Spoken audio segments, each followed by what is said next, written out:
we think of 19th century monster literature, we often think of novels like Bram Stoker's Dracula, or perhaps even Le Fanu's Camilla. But did you know there were quite a few more obscure vampire and werewolf stories written at the time? And they may not be what you were expecting. In this episode, we're going to be exploring 3 of them. The original vampire story with the imaginative title, The Vampyre, a Tale, the first vampire novel called Varney the Vampire, and finally, the unhinged story of Wagner the Werewolf, which I promise will be an interesting ride.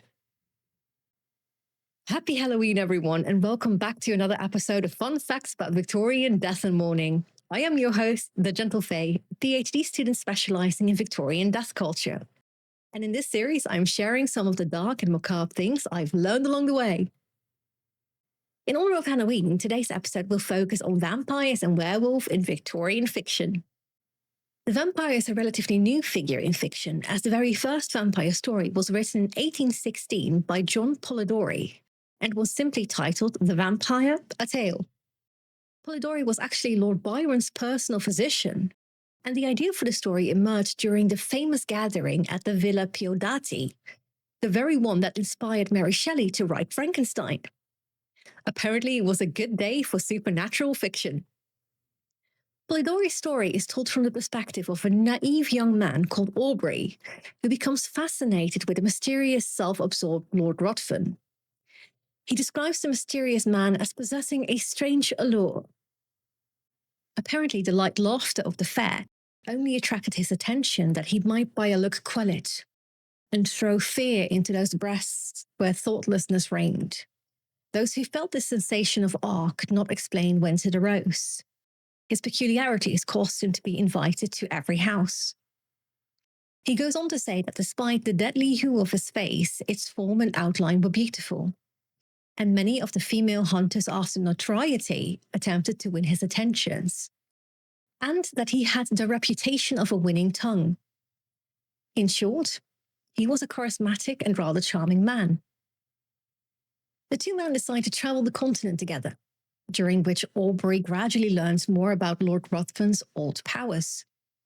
He notices that the Lord is charitable, but only to the morally depraved, who, for some reason afterwards, always end up suffering, and are left far worse off than before they encountered the man. He's also informed by his guardians that Lord Ruthven had seduced quite a few virtuous women back in London, who upon him leaving began to flaunt their promiscuousness and immorality to the world.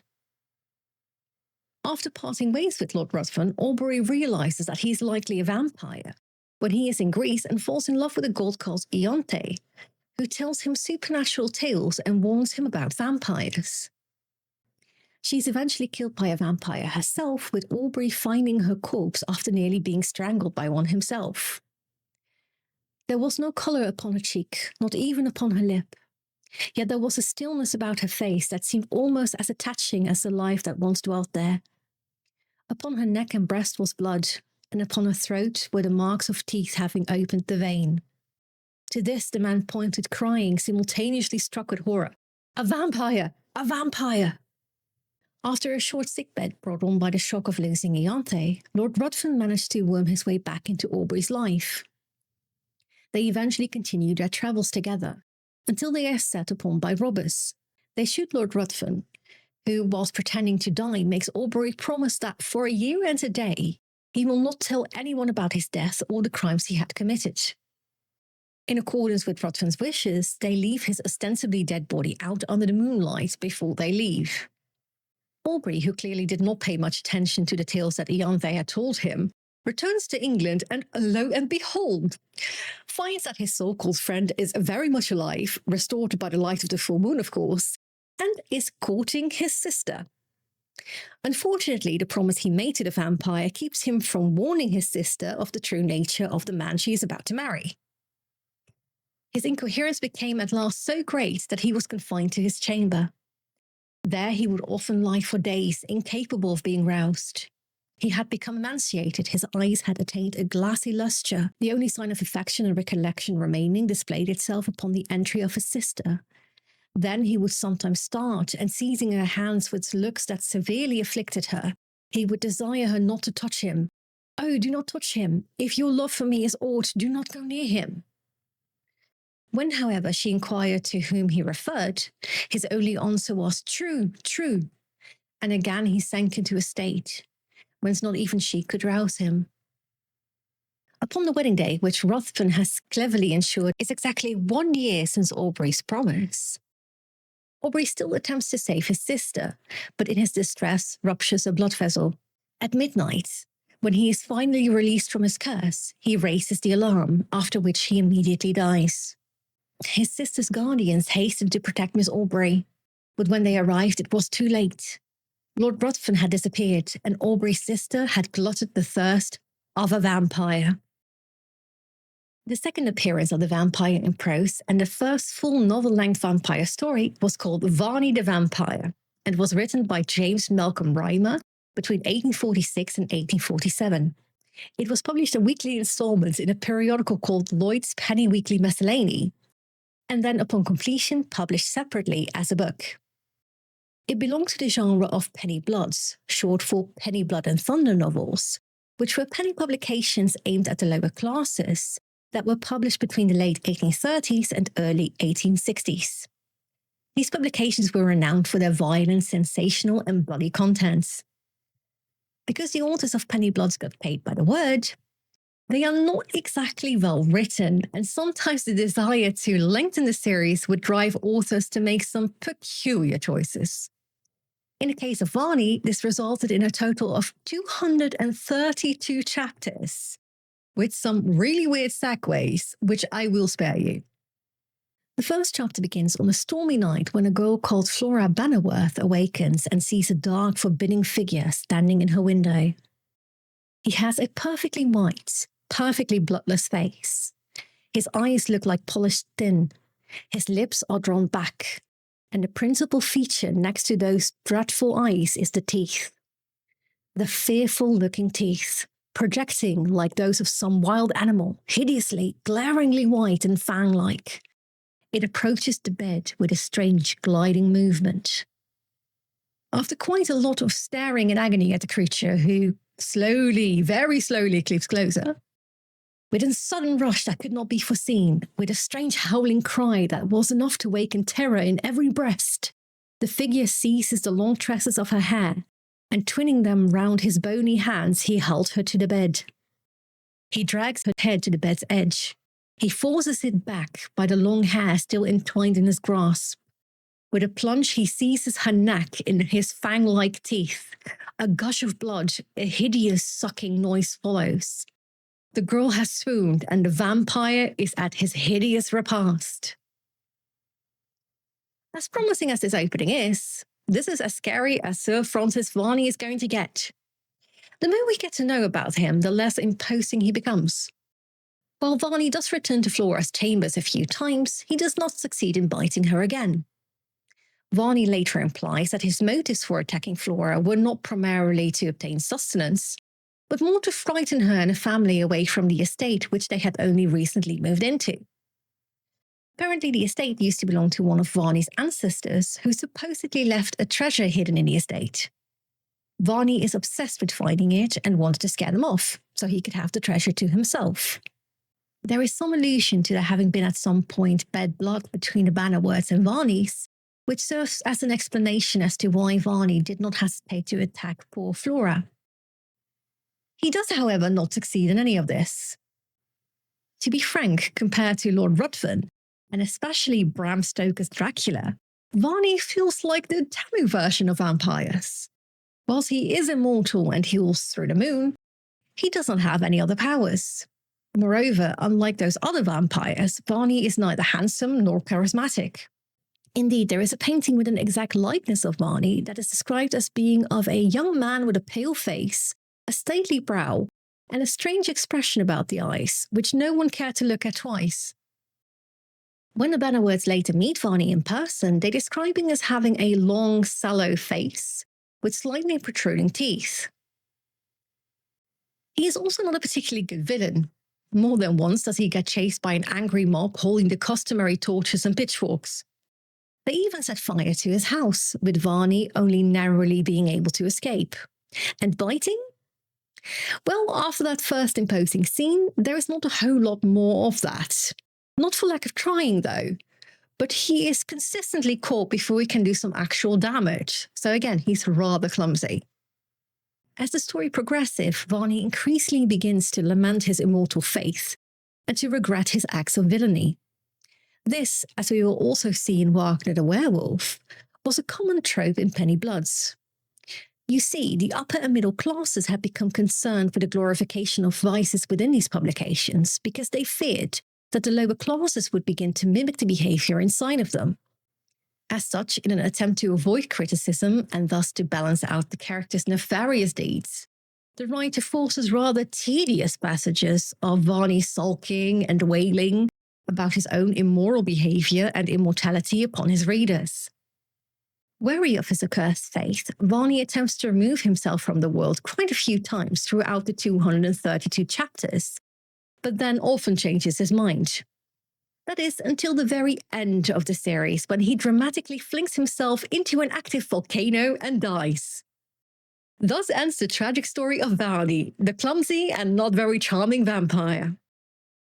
Whilst the appearance of vampires in fiction was relatively new, the werewolf has a much longer history within fiction. The first werewolf story, entitled William of Palerne, was written during the Middle Ages at around 1350. It regales the story of a noble Prince Alphonse, who has been cursed by his evil stepmother, who of course wants her own child to take the throne instead. The story focuses on Alphonse's good nature and differs quite distinctly from how werewolves are depicted in modern times. Moreover, important to note is that he transforms into a common wolf, not the half-man, half-wolf creature, or the much larger wolf that we are accustomed to in modern media. If we turn to Victorian werewolf fiction, the most well-known one is Wagner the Werewolf by G.W.M. Reynolds. This story was initially published in weekly installments as well, at around the same time that Varney the Vampire was published in 1846 and 1847. Upon completion, the story was published as a novel as well. The story begins with Wagner, who as a 90-year-old shepherd meets a stranger on a stormy night. The stranger promises him eternal youth and vigor, intelligence, as well as riches untold, in exchange for traveling alongside him for 1.5 years, and preying upon the human race by turning into a wolf on the last day of every month. What is interesting about the description of Wagner's nightly escapades in wolf form is that there are very few instances in which he's actually depicted to attack anyone. He just runs through towns, farms, and villages, and runs and runs and runs some more. Throughout the story, it is very much implied that the havoc he wreaks is more born out of clumsiness than actual malice, except for one instance where he has an encounter with a young child. A village is gained. He turns not aside, but dashes madly through the little streets formed by the huts and cottages of the Tuscan vine dressers. A little child is in his path, a sweet, blooming, ruddy, noble boy, with violet-coloured eyes and flaxen hair, disporting merrily at a short distance from his parents, who was seated at the threshold of their dwelling. Suddenly a strange and ominous rush, an unknown trampling of rapid feet falls upon their ears. Then a savage cry, a monster sweeps past.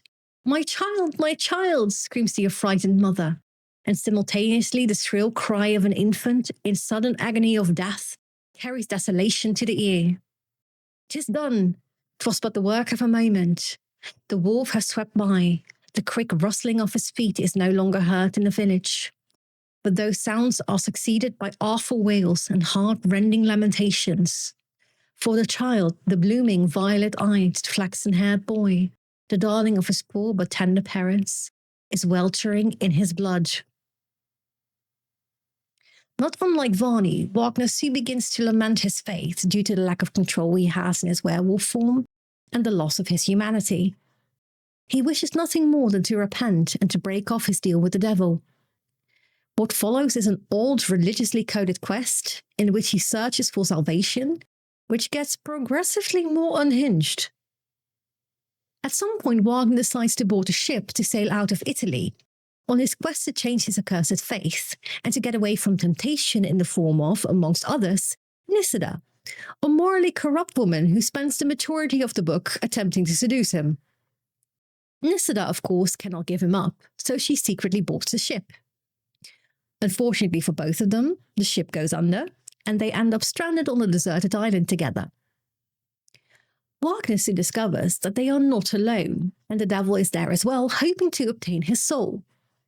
The devil states that he will kill Nisida if Wagner does not fork over his soul, but Wagner wards him off by making a cross symbol with his fingers. He desperately runs towards Nisida in an attempt to protect her.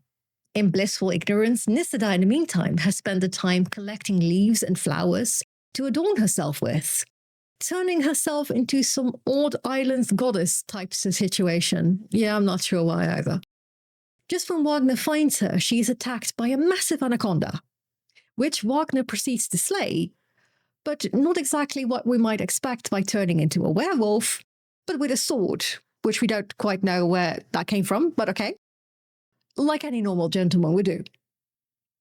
After being saved from the island by a passing ship, the two part ways, and Wagner is told by a 160-year-old mystic from some kind of mysterious cult that he will be released from his curse when he beholds the skeletons of two innocent victims suspended to the same beam. The mystic urges Wagner to return to Italy to the side of Nisida, and all will become clear. As it turns out, he is right on time for the wedding of Nisida's brother. The bride and groom are in for a nasty surprise though.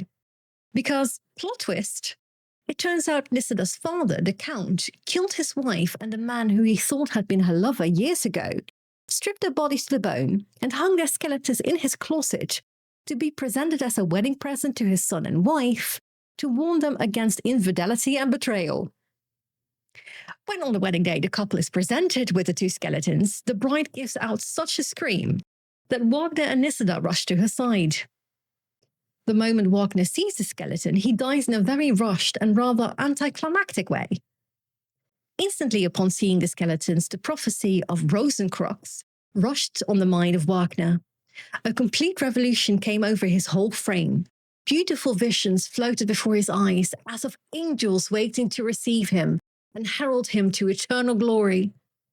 Then stretching forth his arms as if to embrace something immaterial, he fell heavily to the earth, and in a few moments he had breathed his last in the arms of Nisida. For ye see, the mother and the man hanging next to her were innocent. It is revealed that the man wasn't the woman's lover, but her brother, whose identity she had kept hidden due to his disreputable profession as the executioner of Naples. She could not allow her family name to be tainted by his work. Her paranoid husband, however, caught the two together, proceeded to murder the man, and forced the poor woman to watch the man's dissection. The scene is described in rather vivid detail in a manuscript left by her husband. You may want to skip forward a little bit if you do not care for any horrific descriptions. Still here? Well, enjoy. Well, one of the bravos held the countess in an iron grasp in such a manner that she could not avert her head. The other, who had once been a surgeon, tore away the garments from the corpse and commenced the task which I had before assigned to him. And as the merciless scalpel hacked and hewed away at the still almost palpitating flesh of the murdered man, in whose breast the dagger remained deeply buried, a ferocious joy, a savage, hyena-like triumph filled my soul. And I experienced no remorse for the deed I had done. Far, very far from that. For as the work progressed, I exclaimed, "Behold, Vitangela, how the scalpel used that form so loved by thee. Now hack away at the countenance, deface that beauty, pick out those mild blue eyes." And I laughed madly. The poor woman obviously faints and is forbidden from telling anyone about her husband's dreadful actions. Her body eventually suffers the same fate after she dies shortly after, probably because of the traumatic event she had to witness. It appears that the actions of a regular man were much, much worse than that of a werewolf. And thus ends the tragic tale of Wagner the werewolf, finally rid of his curse and reunited with God, while the rest of the people remaining are forever haunted by the skeletons in their closet. And with this, we have come to the end of another episode. I hope you've enjoyed this Halloween edition on the rather old Victorian vampire and werewolf stories. In the next episode, we'll be looking at Victorian mourning customs and the superstitions they were rooted in. Let's just say the Victorians were incredibly scared of being haunted. See you next time, and as always, stay spooky and comfy, my friends.